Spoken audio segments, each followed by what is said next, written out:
ಬಿರುಗಾಳಿ ಸಹಿತ ಸುರಿದ ಮಳೆಗೆ ಆಟೋ ಮೇಲೆ ಉರುಳಿ ಬಿದ್ದ ಮರ.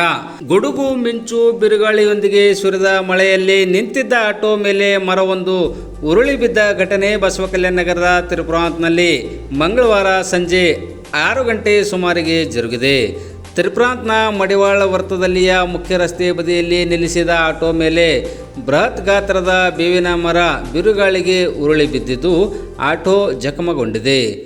ಆಟೋ ಚಾಲಕನು ರಸ್ತೆ ಬದಿಯಲ್ಲಿ ಆಟೋ ನಿಲ್ಲಿಸಿ ಹೋಟೆಲ್ಗೆ ತೆರಳಿದ ಹಿನ್ನೆಲೆಯಲ್ಲಿ ಭಾರೀ ದುರಂತವೊಂದು ತಪ್ಪಿದಂತಾಗಿದೆ.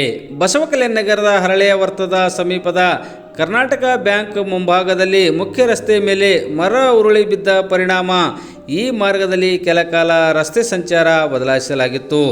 ಸುದ್ದಿ ತಿಳಿದು ಸ್ಥಳಕ್ಕೆ ಧಾವಿಸಿದ ನಗರಸಭೆ ಅಧಿಕಾರಿಗಳು ತಕ್ಷಣ ರಸ್ತೆ ಮೇಲೆ ಉರುಳಿ ಬಿದ್ದಿದ್ದ ಮರ ತೆರವುಗೊಳಿಸುವ ಮೂಲಕ ಸುಗಮ ಸಂಚಾರಕ್ಕೆ ಅನುವು ಮಾಡಿಕೊಟ್ಟರು.